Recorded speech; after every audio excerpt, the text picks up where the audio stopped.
ਇਹ ਦੱਸੋ, ਪਹਿਲੇ ਅਸੀਂ ਬਾਬਰ ਆਜ਼ਮ ਦੀ ਗੱਲ ਕਰ ਲਈਏ। ਛੋਟੀ ਟੀਮਾਂ ਅੱਗੇ ਉਹ ਸਟਰਗਲ ਕਰਦੇ ਪਏ ਨੇ ਤੇ ਇਸ ਹਵਾਲੇ ਤੋਂ ਆਸਟ੍ਰੇਲੀਆ ਦੇ ਜਿਹੜੇ ਲੈਜੈਂਡ ਕ੍ਰਿਕਟਰ ਨੇ ਰਿਕੀ ਪੌਂਟਿੰਗ, ਉਹਨਾਂ ਨੇ ਵੀ ਇੱਕ ਟਵੀਟ ਕੀਤਾ ਹੈ ਕਿ ਜੇ ਬਾਬਰ ਹੁਣ USA ਤੇ ਨਮੀਬੀਆ ਦੇ ਖਿਲਾਫ ਵੀ ਪਰਫਾਰਮ ਨਹੀਂ ਕਰ ਸਕੇ ਤੇ ਉਹਨਾਂ ਲਈ ਜਿਹੜੇ T20 ਦੇ ਦਰਵਾਜ਼ੇ ਨੇ ਉਹ ਬੰਦ ਹੁੰਦੇ ਨਜ਼ਰ ਆ ਰਹੇ ਨੇ। ਕੀ ਕਹੋਗੇ?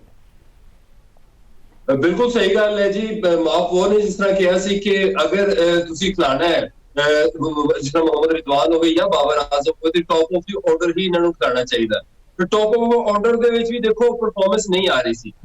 Number 4 position just before world cup, ਉਸ ਵਕਤ ਉਹਨੂੰ ਜਿਹੜਾ ਨਾ ਨੰਬਰ 4 ਪੋਜੀਸ਼ਨ ਦੇ ਉੱਤੇ ਜਦੋਂ ਕੰਡੀਸ਼ਨ ਵੀ ਜ਼ਿਆਦਾ ਮੁਸ਼ਕਲ ਹੋਣ, ਫੀਲਡ ਵੀ ਖੁੱਲ ਚੁੱਕੀ ਹੋਵੇ ਤੇ ਕਾਫੀ ਜ਼ਿਆਦਾ ਜਿਹੜਾ ਨਾ ਮੁਸ਼ਕਲ ਦਿਖਾਈ ਦਿੱਤਾ ਹੈ। ਔਰ ਬਾਬਰ ਆਜ਼ਮ ਦੀ ਜਗ੍ਹਾ ਮੈਨੂੰ ਲੱਗਦਾ ਹੈ ਕਿ ਫਖਰ ਜ਼ਮਾਨ ਜ਼ਿਆਦਾ ਅੱਛੀ ਚੁਆਇਸ ਸੀ।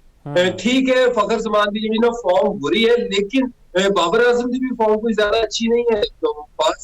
अगर फखर जमान को देखो तो पिछले कोई 4-5 साल तो नंबर 3 तो नंबर 4 नंबर 5 इवन नंबर 6 ਦੇ ਉੱਤੇ ਵੀ, लेकिन नंबर 4 ਦੇ ਉੱਤੇ ਉਹ ਜ਼ਿਆਦਾ ਖੇਡੇ ਨੇ। 21-22 ਮੁਕਾਬਲੇ ਉਹਨਾਂ ਦੇ ਨੰਬਰ 4 ਪੋਜੀਸ਼ਨ ਦੇ ਉੱਤੇ। अगर फखर जमान ਨੂੰ ਤੁਸੀਂ ਦੇਖੋ ਨਾ ਮੁਫਾਜ਼ ਤੇ ਉਹਦਾ ਜਿਹੜਾ ਸੈਂਪਲ ਸਾਈਜ਼ ਹੈ ਨਾ ਉਹ ਜ਼ਿਆਦਾ ਵੱਡਾ ਹੈ। ਮਤਲਬ ਕਿ 21 ਮੁਕਾਬਲੇ ਉਹਨਾਂ ਨੇ ਖੇਡੇ ਨੇ ਨੰਬਰ 4 ਪੋਜੀਸ਼ਨ ਦੇ ਉੱਤੇ। ਔਰ ਨੰਬਰ 4 ਪੋਜੀਸ਼ਨ ਦੇ ਉੱਤੇ ਤੁਹਾਡੇ ਕੋਲ ਜਿਹੜਾ ਨਾ ਬੋਲਾਂ ਘੱਟ ਹੁੰਦੀਆਂ ਨੇ ਤੇ ਤੁਹਾਡੇ ਕੋਲ ਜਿਹੜਾ ਰਿਲੀਜ਼ ਸ਼ਾਟਾਂ ਹੋਣੀਆਂ ਚਾਹੀਦੀਆਂ। ਅਗਰ ਫਖਰ ਜ਼ਮਾਨ ਤੇ ਬਾਬਰ ਆਜ਼ਮ ਤੁਸੀਂ ਕੰਪੇਅਰ ਕਰੋ ਤੇ ਬਾਬਰ ਆਜ਼ਮ ਤੇ ਫਖਰ ਜ਼ਮਾਨ ਦੇ ਵਿੱਚ ਜਿਹੜੀ ਰੈਪੂਟੇਸ਼ਨ ਹੈ, ਮਤਲਬ ਜ਼ਿਆਦਾ ਅੱਛੀਆਂ ਤੇ ਵੱਡੀਆਂ ਹਿੱਟਾਂ ਲਾਣਾ ਤੇ ਉਹ ਫਖਰ ਜ਼ਮਾਨ ਕੋਲ ਹੈ। ਔਰ ਵੱਡੇ ਮੁਕਾਬਲੇ ਦਾ ਵੱਡਾ ਜਿਹੜਾ ਪਲੇਅਰ ਹੈ ਉਹ ਵੀ ਫਖਰ ਜ਼ਮਾਨ ਹੈ।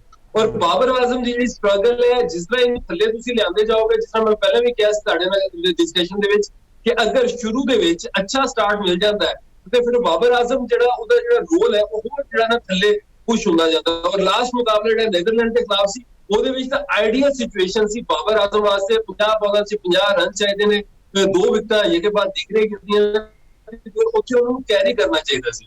ਲੇਕਿਨ ਉਹ ਇੱਕ ਬੇਤੁਕੀ ਸ਼ਾਟ ਜਿਹੜੀ ਕਿ ਉਹਨਾਂ ਦੀ ਸ਼ਾਟ ਵੀ ਨਹੀਂ ਸੀ, ਉਹ ਮਾਰ ਕੇ ਜਿਹੜੇ ਨੇ ਆਊਟ ਹੋ ਗਏ। ਮਤਲਬ ਕਿ ਕਿਸ ਤਰ੍ਹਾਂ ਦਾ ਰੋਲ ਉਹਨਾਂ ਨੂੰ ਦਿੱਤਾ ਜਾਏਗਾ ਕਿ ਉਹ ਨਿਭਾਣਗੇ, ਇਹ ਸਮਝ ਤੋਂ ਬਾਹਰ ਹੈ। ਅੱਛਾ ਯਾਸਿਰ ਜੀ, ਅਸੀਂ ਗੱਲ ਕਰੀਏ ਬਾਬਰ ਦੀ ਪੋਜੀਸ਼ਨ ਤੇ ਨੰਬਰ 2 ਦੇ ਉੱਤੇ ਉਹ ਸਟਰਗਲ ਕਰਦੇ ਪਏ ਨੇ। ਜਿਵੇਂ ਸਲਮਾਨ ਆਗਾ ਨੇ ਆਪਣੀ ਇੱਕ ਪੋਜੀਸ਼ਨ ਚੇਂਜ ਕੀਤੀ, 1 ਡਾਊਨ ਤੇ ਆਏ ਨੇ ਤੇ ਅਗਰੈਸਿਵ ਅਪਰੋਚ ਅਪਣਾਈ ਉਹਨਾਂ ਨੇ, ਤੇ ਬਾਬਰ ਨੂੰ ਜੇ ਅਸੀਂ ਓਪਨਰ ਭੇਜ ਦਈਏ ਇਹ ਵੀ ਕੋਈ ਹੋ ਸਕਦਾ ਇਹਦਾ ਕੋਈ ਆਊਟਕਮ?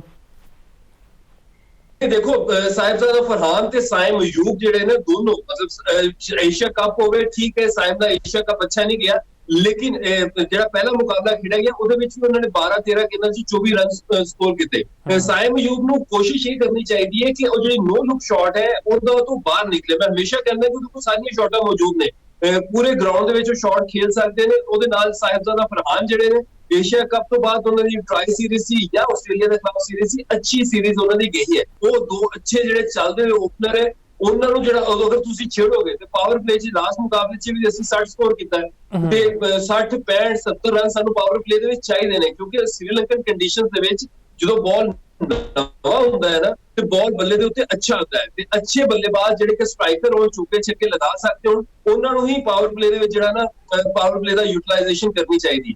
ਸਲਮਾਨ ਅਲੀ ਆਗਾ ਨੰਬਰ 3 ਪੋਜੀਸ਼ਨ ਦੇ ਉੱਤੇ ਜਿਸ ਤਰ੍ਹਾਂ ਆਏ 5-6 ਮੁਕਾਬਲੇ ਜਿਹੜੇ ਉਹਨਾਂ ਨੇ ਖੇਡੇ ਨੇ ਉਹ 'ਚ ਉਹਨਾਂ ਦਾ 160 ਤੋਂ ਉੱਤੇ ਦਾ ਸਟ੍ਰਾਈਕ ਰੇਟ ਹੈ। ਅੱਛੀਆਂ ਵਾਰੀਆਂ ਲਾਈਆਂ, ਆਸਟ੍ਰੇਲੀਆ ਦੇ ਖਿਲਾਫ ਵੀ ਅੱਛੀ ਵਾਰੀ ਲਾਈ, ਅਗੇਂਸਟ ਸ੍ਰੀਲੰਕਾ ਦੇ ਵਿੱਚ ਵੀ 12 ਗੇਂਦਾਂ ਦੇ ਵਿੱਚ 45 ਸਕੋਰ ਕੀਤਾ ਤੇ ਉਹਨਾਂ ਦੇ ਵਿੱਚ ਵੀ ਇੱਕ ਕਰੇਜ ਦਿਖਾਈ ਦਿੰਦੀ ਹੈ ਕਿ ਮੈਂ ਜਿਹੜਾ ਨਾ ਆਪਣੀ ਜਿਹੜੀ ਵਿਕਟ ਹੈ ਉਹਦੇ ਉੱਤੇ ਜਿਹੜਾ ਨਾ ਇੰਨੀ ਜ਼ਿਆਦਾ ਪ੍ਰਾਈਜ਼ ਨਹੀਂ ਲਗਾਵਾਂਗਾ, ਮੈਂ ਚੌਕੇ ਛੱਕਿਆਂ ਵਾਸਤੇ ਜਾਵਾਂਗਾ। ਤੇ ਬਾਬਰ ਆਜ਼ਮ ਤੁਸੀਂ ਦੇਖੋ ਬਿਗ ਬੈਸ਼ ਤੋਂ ਪਹਿਲਾਂ ਹੋਵੇ ਜਾਂ ਬਿਗ ਬੈਸ਼ ਹੋਵੇ ਜਾਂ ਬਿਗ ਬੈਸ਼ ਤੋਂ ਬਾਅਦ ਵੀ ਹੋਵੇ, ਬਾਬਰ ਦਾ ਜਿਹੜਾ ਮਸਲਾ ਹੈ ਉਹ ਟੈਕਟੀਕਲ ਹੈ ਜਾਂ ਟੈਕਨੀਕਲ ਹੈ ਜਾਂ ਫਿਰ ਕੋਈ ਮੈਂਟਲ ਬਲੌਕ ਹੈ, ਉਹ ਸਮਝਣਾ ਪਏਗਾ ਮੈਨੇਜਮੈਂਟ ਨੂੰ। ਅਗਰ ਜਿਸ ਤਰ੍ਹਾਂ ਮੈਂ ਪਹਿਲਾਂ ਵੀ ਕਿਹਾ ਫਖਰ ਜ਼ਮਾਨ ਪਾਕਿਸਤਾਨ ਦੇ ਨੰਬਰ 4 ਪੋਜੀਸ਼ਨ ਦੇ ਉੱਤੇ ਆ ਜਾਂਦੇ ਤੇ ਪਾਕਿਸਤਾਨ ਦੀ ਬੈਟਿੰਗ ਥੋੜੀ ਮਜ਼ਬੂਤ ਦਿਖਾਈ ਦੇਣਾ ਸ਼ੁਰੂ ਕਰ ਦਿੰਦੀ। ਹੁਣ ਤਾਂ ਪਾਕਿਸਤਾਨ ਦੀ ਬੈਟਿੰਗ ਬਹੁਤ ਹੀ ਜ਼ਿਆਦਾ ਥਿਨ ਹੈ। साहिबजादा फरहान, साइम, सलमान अली आगा, ਉਸ ਤੋਂ ਬਾਅਦ ਅਗਰ ਬਾਬਰ ਨਹੀਂ ਚੱਲਦੇ, ਜੋ ਕਿ ਨਹੀਂ ਚੱਲਦੇ, ਤੇ ਫਿਰ ਉਸਮਾਨ ਖਾਨ ਇੱਕ ਵਿਕਟ ਕੀਪਰ ਬੱਲੇਬਾਜ਼, ਫਿਰ ਨੰਬਰ 5-6 ਦੇ ਉੱਤੇ ਜਿਹੜਾ 6-7 ਦੇ ਉੱਤੇ ਤੁਹਾਡੇ ਕੋਲ ਨਵਾਜ਼ ਤੇ ਸ਼ਾਦਾਬ ਹੈ। ਅੱਛਾ ਯਾਸਿਰ, ਅਸੀਂ ਗੱਲ ਕਰੀਏ ਨੈਦਰਲੈਂਡਸ ਦੇ ਖਿਲਾਫ ਅਸੀਂ ਚੇਸ ਕਰਨ ਵਿੱਚ ਬੜੀਆਂ ਮੁਸ਼ਕਿਲਾਂ ਸਾਨੂੰ ਸਾਹਮਣੇ ਆਈਆਂ, ਲੇਕਿਨ ਹੁਣ ਜੇ ਅਸੀਂ ਕੱਲ ਟਾਸ ਜਿੱਤ ਜਾਂਦੇ ਹਾਂ, ਤੁਹਾਨੂੰ ਨਹੀਂ ਲੱਗਦਾ ਸਾਨੂੰ ਬੈਟਿੰਗ ਤਰਫ ਜਾਣਾ ਚਾਹੀਦਾ, 200+ ਸਕੋਰ ਕਰੀਏ, ਫਿਰ ਅਸੀਂ USA ਦੀ ਟੀਮ ਨੂੰ ਛੇਤੀ ਆਊਟ ਕਰ ਲਈਏ ਤਾਂ ਕਿ ਸਾਡਾ ਜਿਹੜਾ ਨੈਟ ਰਨ ਰੇਟ ਹੈ ਉਹ ਵੀ ਚੰਗਾ ਹੋ ਜਾਵੇ? ਤੇ ਨਾਲ ਇਹ ਵੀ ਦੱਸੋ ਕਿ ਸਪਿਨਰ ਜਿਹੜੇ ਉਸਮਾਨ ਤਾਰਿਕ, ਉਹਨਾਂ ਨੂੰ ਵੀ ਜੇ ਅਸੀਂ ਖਿਡਾ ਲਈਏ, ਕਿਉਂਕਿ ਸਪਿਨ ਬਹੁਤ ਫ੍ਰੈਂਡਲੀ ਟਰੈਕਸ ਨੇ। ਬਸ ਪਹਿਲੇ ਮੁਕਾਬਲੇ ਦੇ ਵਿੱਚ ਵੀ ਦੇਖੋ ਪਾਕਿਸਤਾਨ ਨਾ ਬਲਫ ਦੇ ਵਿੱਚ ਆ ਗਿਆ ਤੇ ਲੇਕਿਨ ਉਹ ਬਲਫ ਜਿਹੜਾ ਨਾ ਬਿਲਕੁਲ ਹੀ ਡਿਫਰੈਂਟ ਜਿਹੜਾ ਨਾ ਪਿਚ ਦਾ ਸਿਨੈਰੀਓ ਸੀ, ਮਤਲਬ ਅੰਡਰਨੀਥ ਜਿਹੜਾ ਨਾ ਮੋਇਸਚਰ ਨਹੀਂ ਸੀ ਔਰ ਡਰਾਈ ਪਿਚ ਸੀ ਔਰ ਫਾਸਟ ਬੋਲਰ ਨੂੰ ਜਿਹੜਾ ਨਾ ਮਾਰ ਵੀ ਲੱਗੀ, ਫਿਰ ਸਪਿਨਰਸ ਨੇ ਜਿਹੜਾ ਨਾ ਆ ਕੇ ਕੰਟਰੋਲ ਜਿਹੜਾ ਨਾ ਗੇਮ ਨੂੰ ਕੀਤਾ।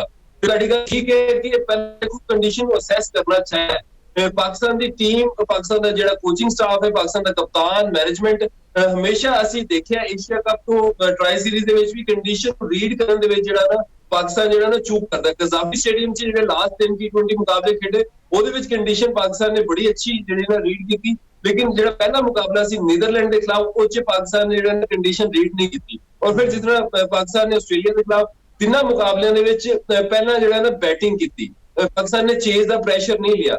ਉਹਦੇ ਵਿੱਚ ਇੱਕ ਮੁਕਾਬਲੇ ਦੇ ਵਿੱਚ, ਆਖਰੀ ਮੁਕਾਬਲੇ 'ਚ ਐਟਲੀਸਟ ਪਾਕਿਸਤਾਨ ਨੂੰ ਜਿਹੜਾ ਨਾ ਟਰਾਈ ਆਊਟ ਕਰਨਾ ਚਾਹੀਦਾ ਸੀ ਚੇਜ਼ ਦੇ ਵਿੱਚ।